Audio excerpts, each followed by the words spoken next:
All right, this is Wilsfer with Abysmal Hymns, and today we have the honor of having John Paradiso from Evoken, who has a new album that is just coming out.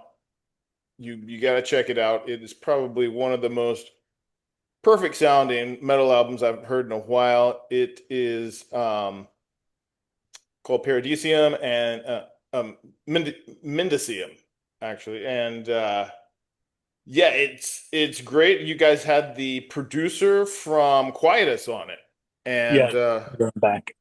right, it just sounds like immaculate. I like how there's so much space, and then when it gets heavy, everything just kind of comes together. It's really stunning. So how did you guys go about capturing that? We actually didn't do too much because Ron, the producer, did 3 records with us back in the 90s and early 2000s. So he knew exactly what we were looking for. We never changed, really didn't want to change our sound too much. And we didn't even like mix with him. He just mixed it, sent us a master, and it was done. So So what was it like when you like first heard that first playback of the final mastered mix of uh, it? it was unbelievable because we haven't even heard the drums produced yet. They were just like the dry, underproduced drums that you just hear like in the raw mix.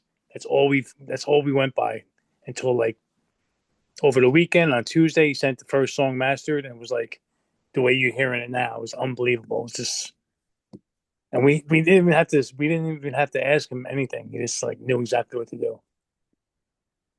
Awesome, awesome. And I know this album is actually a concept record of sorts. Not in the sense of like a King Diamond type thing where you guys are doing an opera, but it's very thematic. Um, Tell us a little bit about that. Well, Vinny came up with this story about a monk being tortured, falling ill, and like losing his mind pretty much in his cell. And he's incredible, Vince. He's the lyricist, and he comes up with all the themes. And I'm just like a grateful actor, just like receiving his role, and I get to play it out. And I can't write lyrics in my life, but Vinny he's a master. So Well, and I think with the themes, there's a lot of atmosphere, and the mix has this big, spacious, open sound to it, which is very like meditative. So I can kind of see the contrast of like the monk in meditation, and then the torture when everything comes smacking down on you. Was that kind of the intentional themes that you guys were using when you're writing the songs? like I don't get any lyrics. Vinny waits to the end of right, like almost right before we go into the studio to record the record. Before he'll hand me lyrics maybe like a week or two before we go in to do any work. So I have very little time to work it out. And this album, it was like 100% spontaneous. He gave me the lyrics, and it just worked out. It was like magic. It really was. Usually I have a little time to work out lyrics, but we just like banged it out. I had Vinny sing. He sang on Non. So like, because he has a very evil black metal voice, and we finally got him on the record singing. So I'm Cool. really happy with that. Yeah, and speaking of black metal, I do hear where there's some black metal creeping into some of the more intense buildups. Also a little like thrashy, like old school riffing in a couple places too. Yeah, that was intentional because during the writing, Vinny wanted to go back to like 1992 with Fenarius, which was like pre-Evoken, and he just like sang a riff while he's behind the drum kit, like just like mumbled a riff to me, and like I just came up with it, and we decided to put it in because I think from the beginning we've never been like a one riff band that just plays a riff for 20 minutes long and like works on that one theme. we always liked mixing it up and like throwing in different types of metal, like death metal, black metal. Of course, keep it slow and atmospheric, but always burst of anger and like that's always been us since like day one. So Right. And one thing about, I've noticed on all the albums, but it's more pronounced here, is you guys never write off of a formula. It's never just a straight verse, chorus. It's more of a journey. And I think that that is definitely more pronounced on this album as well. yeah, I never really. I think for the first time in the song "Compliant," I actually came back with a verse like a second time, so it almost felt like it was like a chorus. Right. It's sort because I kind of like sang it again over the same riff, and like after I was done, I was like, "Damn, is that like a chorus?" I was like, I never really thought about it like that. So So from that style of writing where you're just kind of going off of, the feel of letting things kind of progress organically, were things like progressive rock an influence on you, when you first started writing? progressive rock, not so much. I wouldn't say too much of that. Everything is so slow, and it takes time to go to work its way through a riff that just how it works out. And like I know some it might not be the correct way to write songs, but like everything doesn't have to fall exactly in where it should fall to me. Like it's okay to get like discordant or like play a note that shouldn't be there to make it sound like creepier and more evil to me. Like that's what I feel like. So like it's not really proper, correct writing Right, songwriting. right. To me, it's more like an experience, like you said. As more than just a song. Right, sure. And I can see, I mean, I would imagine that something like what you guys do is not really like click track recording. I don't really see you guys Maybe doing that. maybe for like four measures we can Okay. go, but then like it switches up and then it's like something else, and then sometimes we slow down in the middle of a riff and like to almost come to a halt. So like there's some clicks like we've had to use a click track on Hypnagogia because there was a section that was just like cymbal accents, and we were like really drifting in and out of time, like speeding up, and we didn't notice it until the playback, and the engineer was like, "Guys, this is not good. Listen to the speed is like here, and then it drops." So we had to like redo the part to a click track. I think it was the first time we ever did that. But Well, I mean, whatever is obviously working. I mean, I think, I hear so many bands coming through my inbox, and I always click on, like, I love Funeral Doom as a subgenre, because it's not a bunch of bands trying to be Black Sabbath. I love Black Sabbath, but I got all the yes, we albums. all love Black I Sabbath. don't need anybody else doing Black Sabbath. Even with Ozzy dead, I'm fine. Um, but a lot of it can kind of drone and drag. And you guys are like the masters at keeping storytelling, at least this is how it feels to me, keeping storytelling to the forefront and always doing something different. I mean, I wrote in Thank a you. I appreciate I that. wrote I in a mean, review of you guys that, people always say, well, subgenres and genres are so limiting. But I mean, I said this is an album of a band that takes it and works within that sandbox, but does whatever they want. So I think things like that are only limiting if you allow them to be. yes, yeah. Um, so is with this album, what were the kind of intentions that you went into the studio with about writing this record?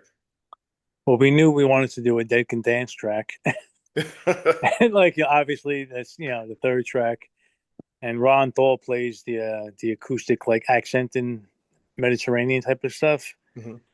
So I should say it's me, but I don't want to take the credit for that one. But yeah, he just like he never heard of Deck and Dance, and we were like, we want something like this, and we put on one of that I think Spleen and Ideal, and 15 minutes later, he laid that track down, and it's like it was unbelievable. And we're not afraid. We're not afraid to do that. Yeah, that's what I think. That's the greatest part about Doom and Funeral Doom. So you can be Bell Witch, play like a song for an hour and a half, to like one song, or you can be like us, or you can be like Ahab or Esoteric. So there's like or Skepticism, which I really adore. So there's so many different things you can do within Funeral Doom, and still like kind of like have that title. Right, right, right. I would say Mournful Congregation's also another one of those bands Yes, yes, that's able to have the balance. And I always say the most important thing is not just to be able to capture a sound, but to write a song. right, right, right. And because song sounds you can dial in, and I mean with AI, I'm sure now we could go in and say cross between typo negative and dead can dance, and it'll come up with something, Yeah, but it won't have the soul of a song. I agree. I agree, man. And sometimes the imperfections are there too that you notice that sound human. Right, right. And I think, I mean, the imperfections is kind of what makes metal metal. Like when Yeah, Tony Iommi was writing that first Black Sabbath album, I mean, it sounds sloppy if you just go in and just first listen. yeah, yeah, yeah, a little bit. But that was like the beauty of it was that it's that sloppiness has that soul that they brought from the blues into it. Exactly. So with this album too, I'm hearing also like, and you brought up Dead Can Dance. I'm hearing a little typo negative influence in there. Was things like I guess what you want to call uh goth more of an influence coming into this album? Um, I wouldn't say intentionally, but it was more like setting the mood for this. We just wanted to be. We wanted to not repeat Hypnagogia, which was melodic and kind of like less evil, I'd say, or less Mhm. harsh. And so we set out to I was totally like focused on like making it like earlier Evoken again. So I really missed it. Like playing those type of songs again. And I like sometimes like we played songs like off of Hypnagogia live, and I wasn't feeling like the menace that I would feel like playing like Tendon to Die of Hatred, or like something off of Quietus. And I wanted to get back to that form. I was 100% bent on it. Right, and I would see something like Atra Morris was kind of like the middle ground for it. Yeah, yeah, yeah. And a lot of that songwriting, there was riffs pulled from like demos that we never like, songs I never really made it to anything, that were like, oh, that riff was amazing, let's bring it back. So it was some old riffs on that record. So like you said, it was a good balance because it was new stuff and really old stuff. And it makes sense to get back into darker music just because we live in such you know, a darker time. So it's definitely kind of fits the mood of the day.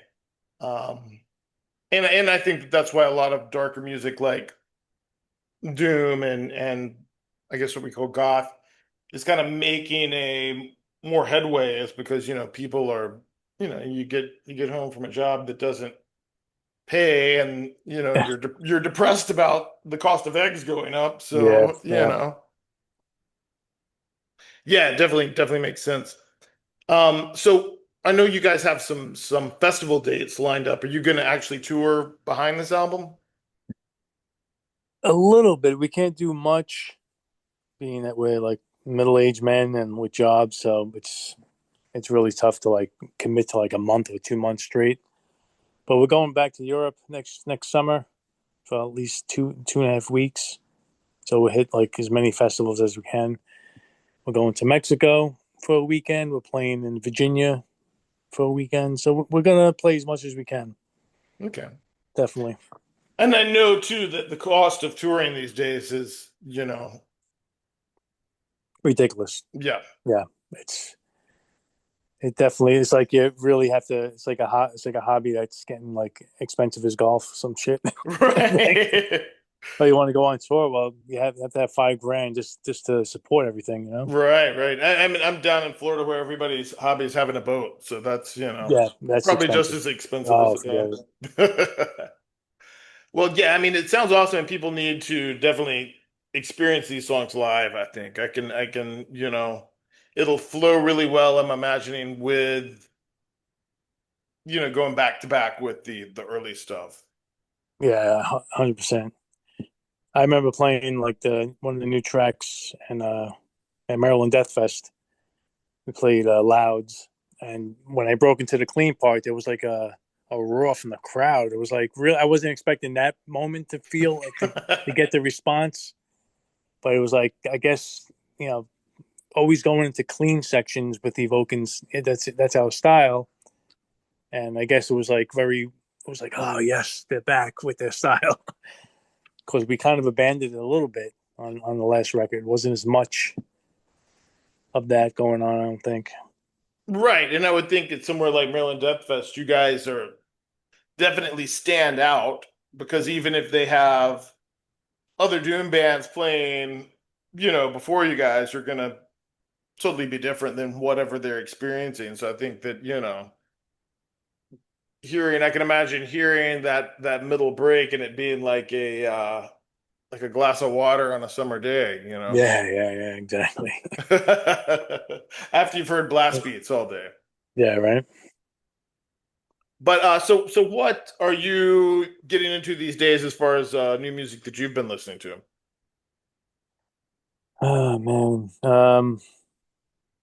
Well, of course, the Blood Incantation record when it came out. I know it's old now, but and I've been going back to like actually the last couple of days. I was listening to Release from Agony from Destruction, which is like such like it's like the production on that record is so amazing. And it's like because I was a thrash kid in the '80s, created Destruction, Sodom, the whole German thing, and I was revisiting that. But as far as new stuff, um, at the top of my head, I can't really think of anything. Vacant's Eyes, another Doom band I'm into, and we're going on tour. The last time we went on tour, you pick up CDs and vinyl from people who come to see a show, and you do trades and stuff. So I have like about 10 different records I haven't heard yet of Doom bands. I have to break them out and start listening to it. I keep forgetting I have them until I start going through my closet or like my box of stuff and like, oh shit, I got this band from Sweden or some shit. I never even heard of. Might be a gem. So I have Well, stuff like that. It's so many bands out there. It's like it's hard to capture everyone and listen to every one of them. But I did go see Conan recently, about maybe a month ago from the UK. yeah.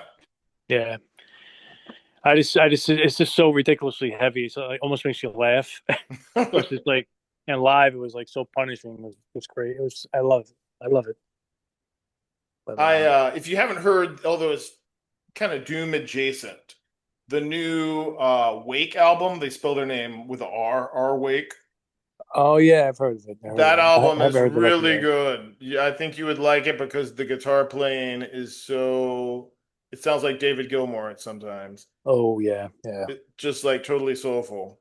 Because I And mean, you have to give albums like that time too. Like right. just like Evoken's record. Like you put it on, like it doesn't start happening because the intro is about a minute long, 30 maybe 40 seconds long before the first riff comes in. And if you don't know what's going on, it's like, what is this shit? Just turn it off. Like you don't even get to half the first half of the song. Yeah, But see, that's what you I have don't know. to. I mean, you guys' new album, it just kind of like clicked with me right away. Normally, I like have to hear a new album over and over again. One album that also kind of did that, and it's thrash, you would probably like it, is the new Coroner album. Oh yeah, yeah. Those guys are I kind re- of like you guys in the way that they don't try to like they get the sound that you want from them without feeding you nostalgia. you know? Yes, Like yes. it's not trying to be punishment for decadence.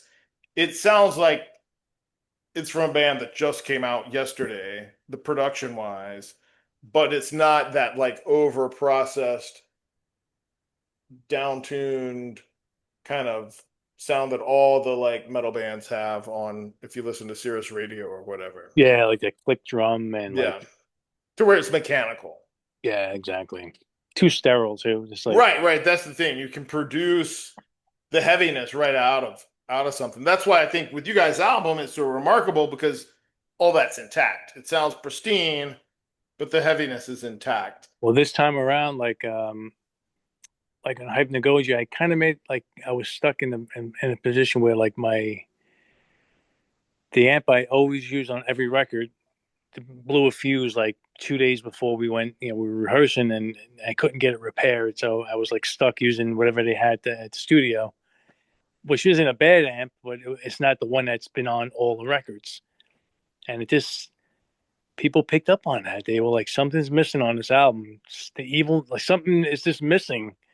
And it really broke me in half because I knew what it was. So this time around, when we went back to Ron's, I had everything working, and I made him record like real guitars, no bullshit computer guitars. But they sound like, I'm not putting them down, but you can probably fool me with it. But my performance is gonna be affected if it's like I need to be in front of the amp, getting the raw back at me and getting the feedback. Because I'm 100% worshiper of Celtic Frost Right. and Tom's work with his guitar work and stuff. So I live for that shit, and I need that amp to be giving it back to me, the squeals and like all the bends, like Type O Negative too. Right, because it's totally, and I think this is why music, live music, always has a place, no matter Yes. what, Oh, forget it. because you have to feel that vibration, Yes. and I think that it plays off the fact that all of us are made out of vibrations, so That is that's why music resonates so strongly with us, and that's very good why, points. Very good you point. know, Yes. I think that that's why, metal is kind of a tribe because we all resonate with this darker, aggressive vibration that you're not going to get from somebody that just is into Taylor Swift or whatever. Yeah. Um, Nothing against Taylor Swift. She's a great songwriter, but she just has a different vibe that, you know. Well, there's like 90 million people. Right, right. So it's Like, obviously more the McDonald's vibe. It's yeah. not as it's a, but I mean, that's the thing too with a lot of pop music. You're talking about 15 producers on one song. Oh, forget it. It's ridiculous. All right, And let that them let just, them. They can play in their park, and we have our own. We have yeah, our yeah, own yeah. place, I man. mean, That's it. that's the thing. But at some point, I mean, I think with bands like, We're more art than right, right, right, pop music. exactly, exactly. Um, Although you could, if you're into doing some interesting rabbit hole hopping, there's some articles on DARPA and how they're playing into the music industry to use certain things. So I think that's why metal, I'm never really too concerned with people being like, well, why isn't there another Metallica? Why does there have to be? You know? It doesn't have to be Yeah, now. there doesn't have to be. That's a moment in time that's already gone. Yeah, I was seeing this thing about Typo Negative doing some type of reunion or tribute thing without Peter. It's like, why? What? I mean, It's gonna be so hard to pull off. I mean, there's a band I like. I really do like them. The guys in my band don't really like them too much, but they're called October Noir or mhm. Noir. I think they're great. They're like they sound exactly like them. The guy even admits like I pushed I pushed the boundaries of like almost like ripping them off totally just to see what people how they would respond. And the guy's like, unfortunately, anything he sings is gonna sound like Peter because he just has that voice. So he said, "Fuck it, I'm just gonna write type when I give type of songs," and I think they're great. I think he would be if there ever was a thing for Peter. I think it would be a great fit. But like you said, like it's like the man can never be replaced. It's like Ozzy Osbourne, man. Yeah, Really I mean, is. I would at least get somebody in Peter's circle like Keith Yeah, Caputo. from Yeah, Life yeah, of Agony. I could see him doing it. I could see Kirk from Crowbar. yeah. You know, those are the There's a kind of guy. guys. There's another guy in the scene called Baron. His first name is Baron. His last name is escaping me. But he did like he was doing a carnivore tribute, Okay.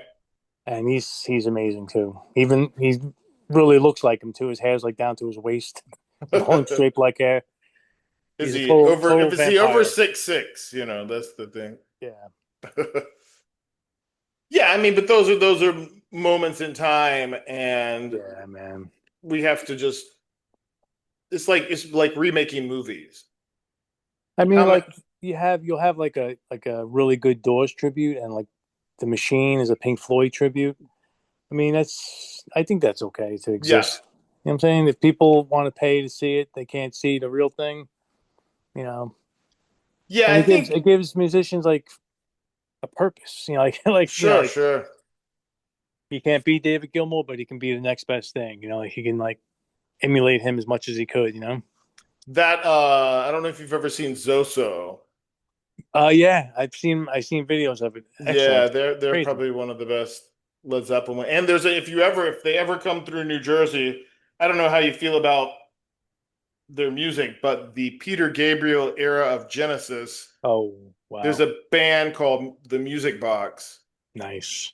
and they nail it. The guy wears all the costumes that You Peter see what I Gabriel mean? wore. There's a place for it, man. Yeah. It's like I go to a Halloween show in Jersey City over here in Jersey, and they have like a Halloween. It's in a graveyard, and people dress up, and there's like tribute bands. There was last year. There was I think there was a Motorhead cover band, and then there was like uh, Evanescence, which you know I'm not hating on them. I The didn't like kids them, have to have something. but it was cool hearing like you Right. know, and the girl played the part well. She was dressed up like her and shit. You know, so it's good. You know. But like you said, those guys can do that, and I'll do my stuff. And Yeah, five yeah. people like my band, that's it. I'm okay with that. Sure, sure. I mean, and that's the thing that I think stands out about you guys and the other bands that we were talking about in the funeral doom genre is that there's no tribute. Nobody's paying tribute to anybody. Yeah, I mean, what is it? My Dying Bride, maybe a little bit here and there with some bands, but I mean, that's just the nature of the beast. yeah.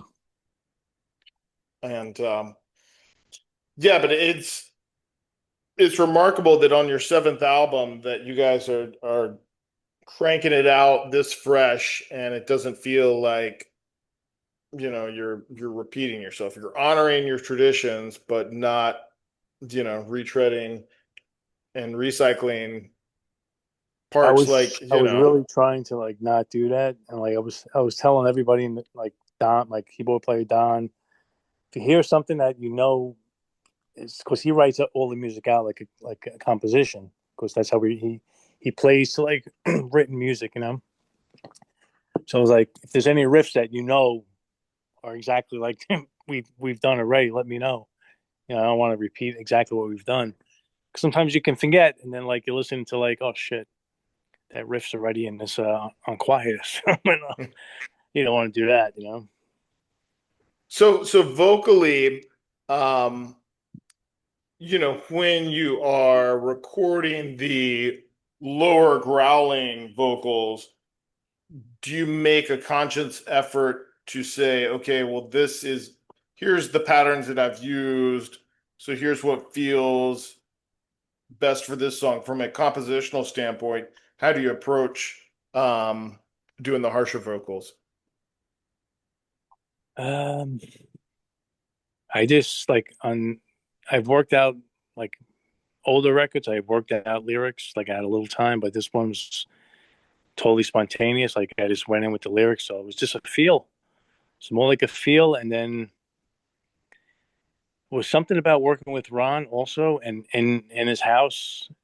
We call it the Hermit Hole. It's like a house that was converted into a studio, and we slept over there for the weekend, for like several weekends when we made the record. It was like the most comfortable place I ever worked on, like a record with, and it just the vocals just flowed out, man. It wasn't even really too much of a thought.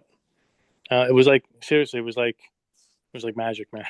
I don't know how else to say it. It was No, yeah, a that lot makes of it was sense. like a lot of it was like first or second takes too. Right. Maybe I fixed a few like growls that dried up, or like I didn't like the sound of it. I would redo it, but the placements were like they were just like spot on. Like I think it's like also being very familiar with the style and like knowing like but then like again you have the lyrics in front of you, you have to fit them into a certain space.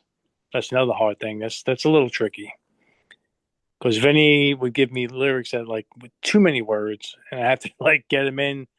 And here I am, like I'll say one word and I'll split it up between like four syllables to get like over like a guitar riff, you know. So I have to be conscious of that stuff too, making sure I get all the words in. Well, it all worked out. It sounds awesome, and I totally get the magic thing. I mean, that sometimes just when you're in the moment, that's when it happens. It all just kind of Yeah, clicks in place. So it certainly worked on this album, and it's been a pleasure talking to you.